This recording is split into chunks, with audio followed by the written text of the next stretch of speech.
আপনারা জয় বাংলা স্লোগান ছেড়ে আপনারা এই জয় শ্রীরামের ধ্বনিতে আপনারা ধ্বনিত হবেন। শনির দশা যেন কাটছেই না নিষিদ্ধ আওয়ামী লীগের। 2024 সালের আগস্টে ক্ষমতা হারানোর পর থেকে একের পর এক সংকটে পড়ছে দলটির নেতাকর্মীরা। যেখানে যায় সেখানেই বিপদ। হাসিনার একমাত্র আস্থার জায়গা ইন্ডিয়া, সেখানে এসেও নানান জটিলতায় পড়ছে দলটির পালিয়ে থাকা লোকজন। বাংলাদেশের পর এবার ভারতেও জয় বাংলা বলা নিষিদ্ধ। জয় বাংলা স্লোগান ছেড়ে আপনারা এই জয় শ্রীরামের ধ্বনিতে আপনারা ধ্বনিত। দিল্লিতে প্রকাশ্যে আসছেন শেখ হাসিনা। 17 মাস পর সাংবাদিক বৈঠক। 12 ফেব্রুয়ারি ভোটের আগে মাত্র বাকি 24 দিন। কিন্তু প্রশ্ন, তিনি কি সত্যি এবার দিল্লিতে প্রকাশ্য সাংবাদিক বৈঠকে যোগ দেবেন? শেখ হাসিনার নাটক কি তাহলে শেষ হতে যাচ্ছে? 12 ফেব্রুয়ারি বাংলাদেশে নির্বাচন হয়েই যাবে। শেখ হাসিনার আর কিছু করার নেই। তাহলে কি শেখ হাসিনা অবশেষে সাংবাদিকদের সামনে আসবেন প্রকাশ্যে?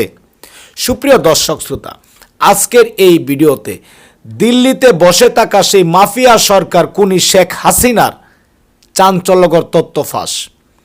অত্যন্ত গুরুত্বপূর্ণ আজকের এই ভিডিওটি, কেউ স্কিপ করে যাবেন না। ভারতে কোনো জয় বাংলা বলা যাবে না। ভারতে জয় বাংলা বলা যাবে না। ভারতে বলতে হবে জয় শ্রীরাম, ভারত মাতা কি জয়। যদি না বলা হয় বাঙালিদের, তাহলে হতে হবে গ্রেপ্তার। আজকের এই ভিডিওতে খুবই চাঞ্চল্যকর তথ্য রয়েছে। কে কোন জেলা থেকে আজকে আমাদের এই ভিডিওটি দেখছেন অবশ্যই কমেন্টের মাধ্যমে জানিয়ে দিন। দয়া করে আজকের এই ভিডিওটি আপনার সোশ্যাল মিডিয়াতে শেয়ার করে দিন। দিল্লিতে প্রকাশ্যে আসছেন শেখ হাসিনা। 17 মাস পর সাংবাদিক বৈঠক। 12 ফেব্রুয়ারি ভোটের আগে মাত্র বাকি 24 দিন। কিন্তু প্রশ্ন, তিনি কি সত্যি এবার দিল্লিতে প্রকাশ্য সাংবাদিক বৈঠকে যোগ দেবেন? প্রিয় দর্শক, আজকে সেই উত্তর খুঁজবার চেষ্টা করব। প্রতিদিনকার মতো আমি সুব্রত আচার্য এবং আমার সঙ্গে আলোচক বিশ্লেষক প্রথম কলকাতা ডেপুটি এডিটর পরমাশিস খোসরায়। পরমাশিস, তোমাকে প্রথম কলকাতা স্ক্রিনে স্বাগত। পরমাশিস, গত দুদিন ধরে একটি খবর বিভিন্ন সামাজিক যোগাযোগ মাধ্যমে ছড়িয়ে পড়েছে এবং সেই খবরের পরিপ্রেক্ষিতেই আজকে অর্থাৎ সোমবার সকালে আমি দিল্লির কয়েকজন সিনিয়র সাংবাদিকের সঙ্গে কথা বলেছি। তারাও বিষয়টি নিশ্চিত করছেন যে হ্যাঁ, 23শে জানুয়ারি এই ধরনের একটি অনুষ্ঠানের আয়োজনের প্রস্তুতি চলছে। শেখ হাসিনা এবার প্রকাশ্যে সাংবাদিক বৈঠক করবেন। তোমার কাছে প্রশ্ন, 17 মাস পর এই প্রথম প্রকাশ্যে শেখ হাসিনা সাংবাদিক বৈঠক করবেন, সেটি ভারত সরকারের কাছে কি বিব্রতকর নয়, নাকি ভারত সরকারের অনুমতি নিয়েই তিনি এই সাংবাদিক বৈঠক করছেন?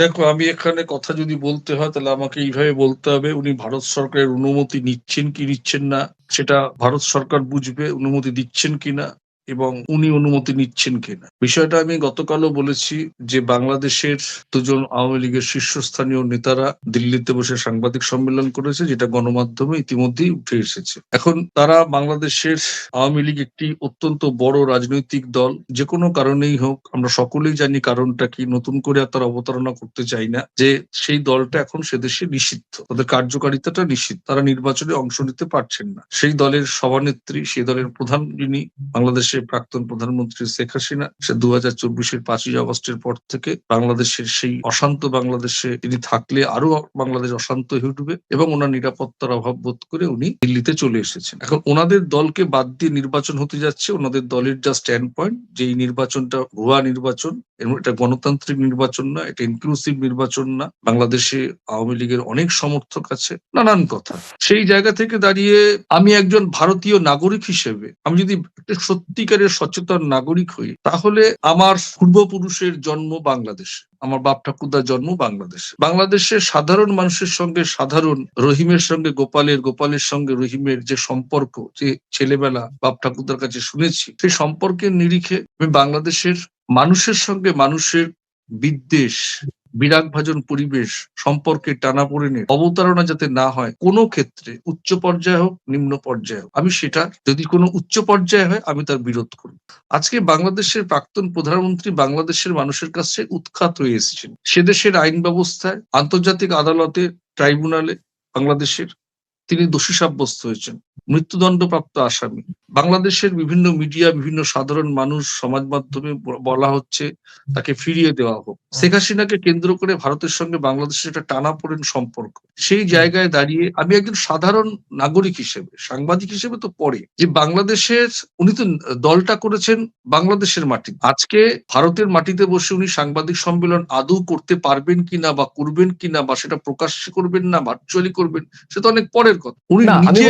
উনি নিজে আমি বলতে দাও, উনি অনেক সম্মানীয়, প্রজ্ঞার মানুষ, শ্রদ্ধার মানুষ, আমি সেটা মানি। উনি বঙ্গবন্ধুর কন্যা, বাংলাদেশের প্রাক্তন প্রধানমন্ত্রী, সর্বোচ্চ সম্মানের। ওনার দেশের উনি কি কারণে জন্য আজকে বাংলাদেশ থেকে সেই অর্থে বিতাড়িত বা উৎখাত হয়ে উনি এসছেন, আবার ওনারা রাজনৈতিক পুনরুত্থানের চেষ্টা করছেন, সেটা স্বাভাবিক, করতেই পারে। সেটা একদমই আমার স্বাভাবিক। প্রশ্ন ভারতের মাটিতে বসে, আমার প্রশ্ন সেটাই। তুমি বলবে নিরাপত্তার প্রশ্নে ভারত দিল্লির মাটিতে ব্যবহার করার ছাড়া ওনার কিছু উপায় নেই, মানছি উপায় নেই, কিন্তু এটা তো ঘটনা। এই সাংবাদিক সম্মেলন হলে পরে ভারত সরকার অনুমতি দিক বা না দিক, বাংলাদেশের সাধারণ মানুষের মনে কি বিদ্বেষের স্ফুলিঙ্গ আরেকটু বাড়বে নয়? তাহলে ভারতের সঙ্গে বাংলাদেশের সম্পর্কের নিরিখে ওনারাও জানে ভারতের সঙ্গে বাংলাদেশের সম্পর্ক কেমন। ওনারা বুঝিয়েছে আওয়ামী লীগের সঙ্গে সম্পর্ক, ভারত সরকার নতুন করে বোঝাচ্ছে নতুন প্রেক্ষাপটে যে আমরা বাংলাদেশের মানুষের পক্ষে, বাংলাদেশের সব রাজনৈতিক দলের সঙ্গে আমাদের সংযোগ যোগাযোগ আছে। আচ্ছা, তুমি বেশ কিছু পয়েন্ট তোমার কথা থেকে আমি জাস্ট নোট করলাম, খুবই প্রাসঙ্গিক বিষয়। আমি ধরে নিলাম, আমি গতকালও বলছি যে তাদের অধিকার আছে বলার, রাজনৈতিকভাবে ফেরার সত্যিকার অর্থে অধিকার আছে, কিন্তু অধিকার রয়েছে তাই বলে যে বিষয়গুলো সাংঘর্ষিক, এই যে তুমি বললে ভুয়ো নির্বাচন অন্তর্ভুক্তিমূলক নির্বাচন নয় এবং ভারতের মাটি ব্যবহার করে না কেন, আমি যদি বলি ভুয়ো নির্বাচনের বিষয়ে, তো তাদের ওপর বাংলাদেশের অধিকাংশ মানুষের প্রশ্ন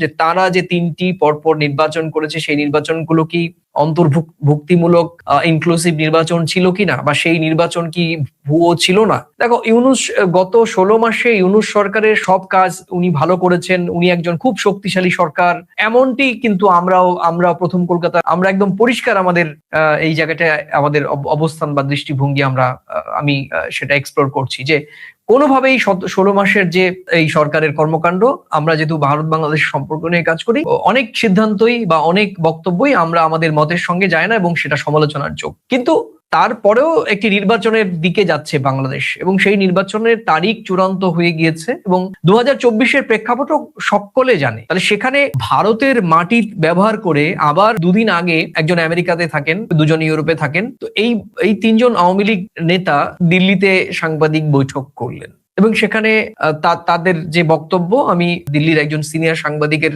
নাম না করে তার সঙ্গে আলোচনা বা তার যে বিভিন্ন লেখা পড়ে আমার যেটা মনে হয়েছে, তারা কিন্তু শুধুমাত্র ডক্টর ইউনূসকেই সমালোচনা করছেন। তারা কিন্তু এই মুহূর্তে বাংলাদেশে কোনো রাজনৈতিক দলের সমালোচনা করছেন না, বিএনপির সমালোচনা করছেন না, জামাতের সমালোচনা করছেন না, এনসিপির সমালোচনা করছেন না, সেই সমস্ত 2-3 নেতা করেননি, শুধু ডক্টর মোহাম্মদ ইউনূসের সমালোচনা করছেন। এক্ষেত্রেও বিষয়টি খুবই রহস্যজনক যে তারা বাকি রাজনৈতিক দলগুলোর সমালোচনা না করে শুধু ডক্টর ইউনূস